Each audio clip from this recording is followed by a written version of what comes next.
Assalamualaikum warahmatullahi wabarakatuh. Perkenalkan, nama saya Fatih Muhammad Zidan, NPM 22068338885. Pada hari ini saya ingin mengerjakan UAS SBDA mengenai Drupal. Untuk step pertama, kita harus memastikan bahwa XAMPP kita berfungsi dengan normal. Seperti ini ya kalau fungsinya normal. Selanjutnya, kita buka website dari si Drupal tersebut. Untuk pertama-tama, instruksinya adalah membuat content types baru yang bernama dokumen Dublin Core. Di sini saya sudah membuat dokumen yang bernama dokumen Dublin Core ya. Sini ya. Dan untuk cara membuatnya sendiri itu di sini. Tinggal ditambahkan add content type, lalu disesuaikan dengan kebutuhan masing-masing. Kita balik lagi.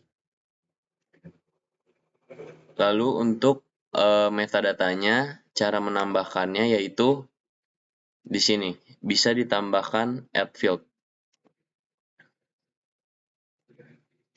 Di sini terdapat pilihan-pilihannya, ada email, link, dan sebagainya. Itu bisa dipilih juga sesuai dengan kebutuhan Anda. Nah, kalau di saya sendiri ini sudah saya isi ada 15 metadata ya. Nah, di sini itu masih berantakan gitu, tidak sesuai dengan kemauan saya. Nah, untuk mengaturnya sendiri itu kita pindah ke manage display-nya. Nah, di sini Anda bisa memindah-mindahkan fungsi dari metadata-metadatanya. Misalnya dari body ingin di drag ke bawah atau title menjadi di paling atas. Itu bisa seperti itu ya.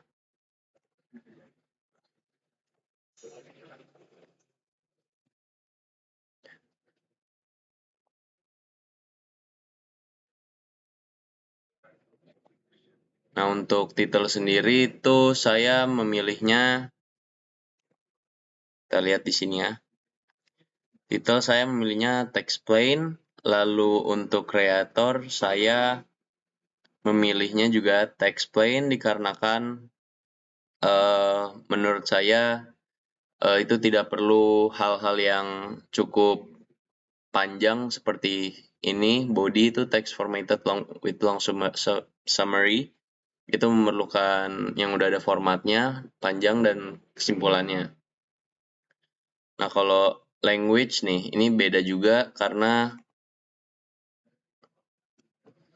kan mengikuti bahasa juga.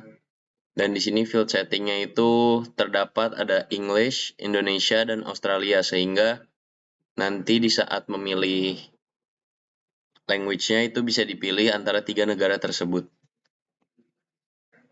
Itu juga bisa disesuaikan. Nah, selanjutnya untuk masukkan datanya, di sini saya sudah masukkan 5 entry untuk di dokumen Dublin Core-nya ya. Yang pertama dari salah rapat gubernur, Denah Bangunan Bank Indonesia Cabang Bogor, Peraturan Kearsipan Bank Indonesia, Memorandum 02 Bank Indonesia, Laporan Tahunan Bank Indonesia. Bisa kita lihat satu-satu di sini dari data yang sudah saya entry dan sesuai dengan metadatanya. Nah, ini titelnya itu jadi besar gini ya. Dan kreatornya Bank Indonesia, subjeknya Biro Kearsipan, deskripsinya risalah rapat Gubernur Bank Indonesia yang membahas mengenai strategi untuk meningkatkan UMKM di Indonesia. Untuk publisher sendiri itu Bank Indonesia, kontributornya Tim Kearsipan Bank Indonesia. Untuk date-nya itu Wednesday 12/10/2025 jam 3:55. Formatnya sendiri PDF. Untuk identifier-nya itu BIRSL 2025-03. Source-nya dari situs resmi Bank Indonesia, relation-nya risalah rapat gubernur, coverage-nya Indonesia 2025, rights-nya dokumen resmi Bank Indonesia. Bebas digunakan atribusi sumber. Untuk bahasanya kita menggunakan bahasa Indonesia karena kita berada di Indonesia. Untuk type-nya itu risalah rapat dan language-nya tetap bahasa Indonesia juga. Nah, untuk mengedit bisa lewat sini. Kita bisa edit-edit apabila ada kata-kata yang salah. Misalnya tadi ada typo jadi risalah rapat. Seperti itu. Nah, ini tinggal kita save aja. Seperti itu. Ini ada revisionnya, nanti masuk di bagian revisionsnya. Nah, untuk bagaimana cara entry datanya, itu bisa lewat di sini. Kita masuk ke konten, lalu kita add konten. Di sini kita pilih data mana yang mau kita entry. Kan karena saya ingin mengentry data dokumen Dublin Core, di sini saya memilih dokumen Dublin Core. Misalnya di sini saya ingin peraturan kearsipan Bank Indonesia. Kreatornya pasti Bank Indonesia. Untuk subjeknya Biro Kearsipan. Sudah ada description-nya. Peraturan mengenai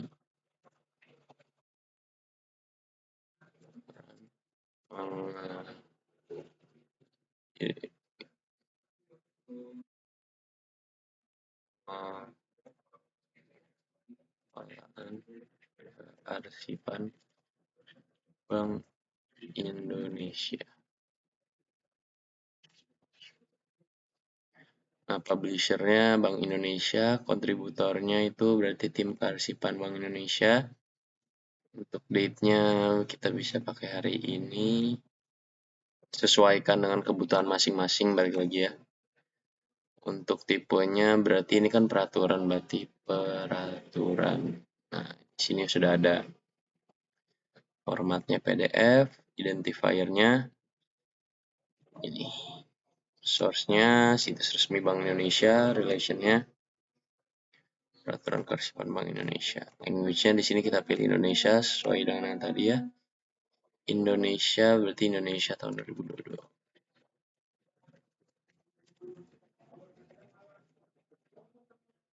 Rights-nya hak cipta Bank Indonesia tahun 2022. Save. Nah, datanya udah muncul nih langsung di home-nya. Nah, kalau mau ngeliat data full-nya, tinggal ke konten aja deh. Nah, di situ udah terlihat konten-konten kita yang udah di-input. Nah, di sini kan udah ada 6. Untuk editnya ada di sini. Bisa diedit. Oke, baik. Sekiranya cukup dari saya. Kurang lebihnya mohon maaf. Wassalamualaikum warahmatullahi wabarakatuh.